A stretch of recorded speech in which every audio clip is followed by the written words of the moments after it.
ఏమండి, మనకైతే ఏం జరగబోతుందో తెలుసు కదండి. మన పెద్ద కూతురికే కదా పెళ్లి జరగబోతోంది. అది కూడా తను కోరుకున్న అబ్బాయితోనే పెళ్లి జరగబోతోంది. మీరేమీ బాధపడకండి.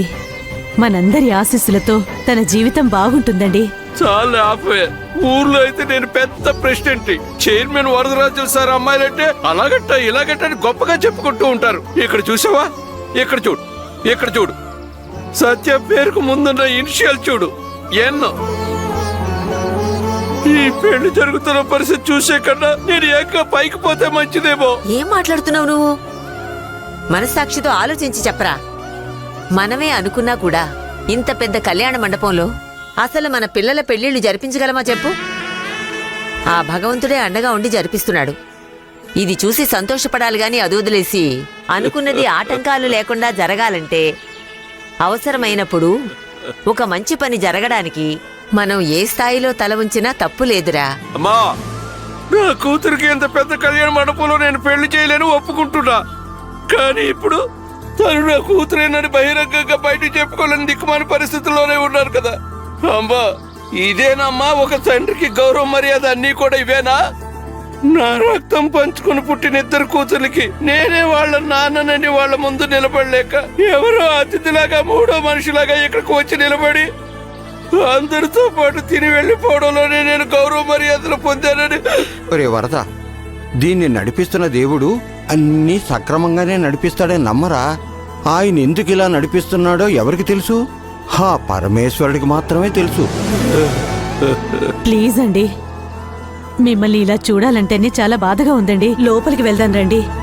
రేయ్, చెప్తున్నాం కదా, కళ్ళు తుడుచుకుని లోపలికి వెళ్దారా. రండి రండి. రా.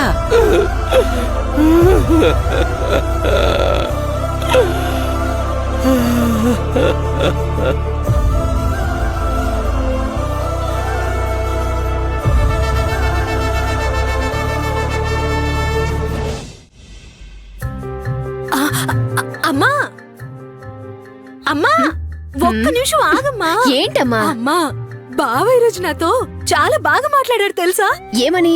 మామూలుగా ఎప్పుడైనా ఊ అని నువ్వు మాట్లాడితే అంటుంటాడు, ఇప్పుడు ఊ అని అన్నాడా? పోమ్మా, ఇవాళ నాతో 1 అవర్ చాలా బాగా మాట్లాడారు తెలుసా? నాకు ఆయన థ్యాంక్స్ కూడా చెప్పారమ్మా. కొంచెం కొంచెంగా నా గ్రిప్పులోకి వచ్చేస్తున్నాడమ్మా. హ్మ్. ఏంటమ్మా, నువ్వేంటి ఏదో అమ్మడానికి పోతున్నట్టుగా ఉన్నావు? ఏంటి ఒకటే ప్రశ్నలు వేస్తున్నావు? ఇదిగో తీసుకెళ్ళిపో. ఇదిగో పట్టుకోమని చెప్తున్నాను కదా. అమ్మా, హల్దీలో సంతోషంగా అమ్మాయితో కలిసి డాన్స్ చేశారు కదా, నేను కూడా తన పక్కన వెళ్దామని అనుకున్నప్పుడు కరెక్ట్ గా ఒక వార్డెన్ వచ్చారమ్మా. ఆ సత్యాకి భూకంపం వచ్చినట్టయింది. అది మేనేజ్ చేసినా కూడా అత్తయ్యకి లైట్ గా అనుమానం వచ్చుంటుంది కదా. ఇప్పుడు ఎక్స్ప్రెస్ చేయకపోయినా తర్వాత ఎంక్వైరీ స్టార్ట్ అవుతుంది కదా. అవునా?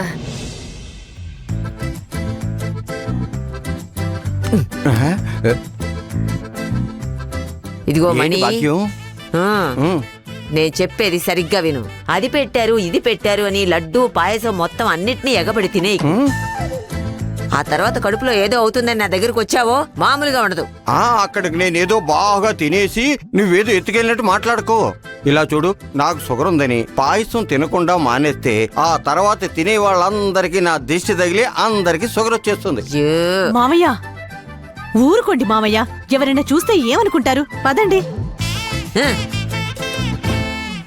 సరే, అది చూసుకుందాంలే. ఇప్పుడు పద వెళ్దాం.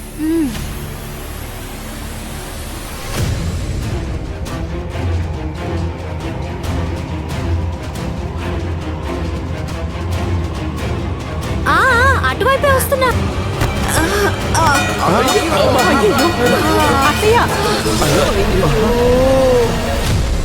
ఏంటమ్మా, వదలండి. ఏమా, చూసుకొని రాకూడదు? అమ్మో, వయసైన వాళ్ళ మీద ఎలా పడుతున్నారు? అసలే మోకాలు నొప్పులు. ఏంటదే? మేము చూసుకొని రావాలా? చేతిలో వస్తువులున్నట్టు చూసారా చూడలేదా మీరు? అలా దూరంగా పక్కకు జరిగి వెళ్ళొచ్చు కదా. అలా వెళ్లకుండా ఇలా నడి మధ్యలో దూసుకెళ్లిపోతారా? ఏమండే, ఏం మాట్లాడుతున్నారండి మీరు? వచ్చి గుద్దేసిందే కాకుండా ఇష్టం వచ్చినట్టు మాట్లాడుతున్నారు. పెద్దవాళ్ళతో ఒక మంచి మర్యాద ఉండదా? ఏమ్మా, నువ్వే కదా వచ్చి గుద్దేసింది. గుద్దింది కాక పైగా అడ్డదిడ్డంగా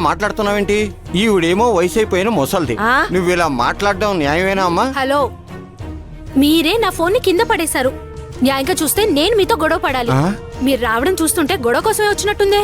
ఏమా, చేతిలో ఇంత పెద్ద పళ్ళెం పట్టుకున్నావు, పైగా ఫోన్ మాట్లాడుతూ వస్తున్నావు.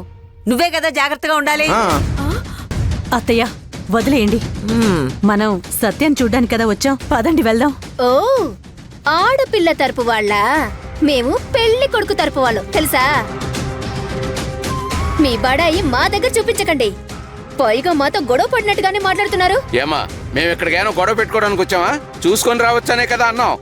మీరు అన్నట్టుగానే అనుకుందాం, మేము తప్పు చేశామనే అనుకుందాం. పెద్ద ఆవిడ కింద పడిపోయారు కదా, అది కూడా చూడకుండా ఒక మంచి మర్యాద లేకుండా మాట్లాడుతున్నారు. హలో హలో, అదే నేను అడుగుతున్నాను. మీరు చూసుకొని రాకూడదా? అలా పడబోయి ఇక మొత్తానికి ఏకంగా పైకి పోయుంటే. అయ్యో, వయసు అయిపోయిందంటే నిదానంగా ప్రశాంతంగా ఉండాలి, పద్ధతిగా మాట్లాడాలి. ఏం మాట్లాడుతున్నావమ్మా?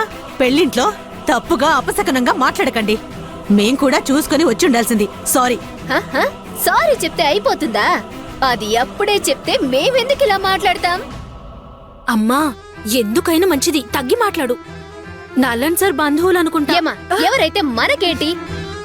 నేను పెళ్లి కొడుకు ఇంటి మనిషిని, అందులోనూ పెళ్లి కొడుక్కి మేనమామ భార్యని. నలన్ సొంత వాళ్ళైతే వినయంగా వంగి వంగి వీళ్ళ యోగక్షేమాలు అడిగి తెలుసుకోవాలా? ఇలా చూడు, ఇది పెళ్లి కొడుకు ఇంటి కళ్యాణం. ఆడపిల్ల తరపు వాళ్ళు ఆనిగి మనిగి ఉండాలి. అమ్మా, మేము ఇక్కడికి గొడవ పడ్డానికి రాలేదు. నువ్వేదేదో మాట్లాడుతున్నావే. హా, మా కోడలు మీకు క్షమాపణ చెప్పింది కదా. ఇదిగో పెద్ద ఆయన, ఇప్పుడు నేను ఏం చేయాలంటారు? ఆ? ఇలా చూడండి, ఫోను డ్యామేజ్ అయినందుకు మాకే ఎంతో నష్టం. ఈ ఫోన్ విలువ ఎంతో తెలుసా మీకు?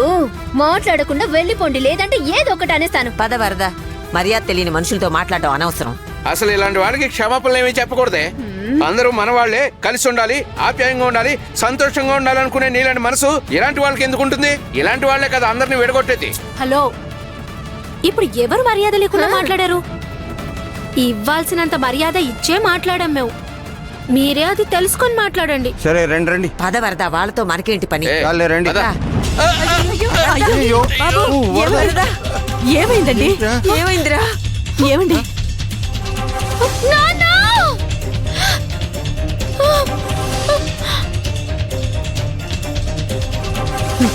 ఏమండి? లేవండి. లేవండి నాన్న. ఏమైంది నాన్న? నాన్న చూసుకోవాలి కదా నాన్న.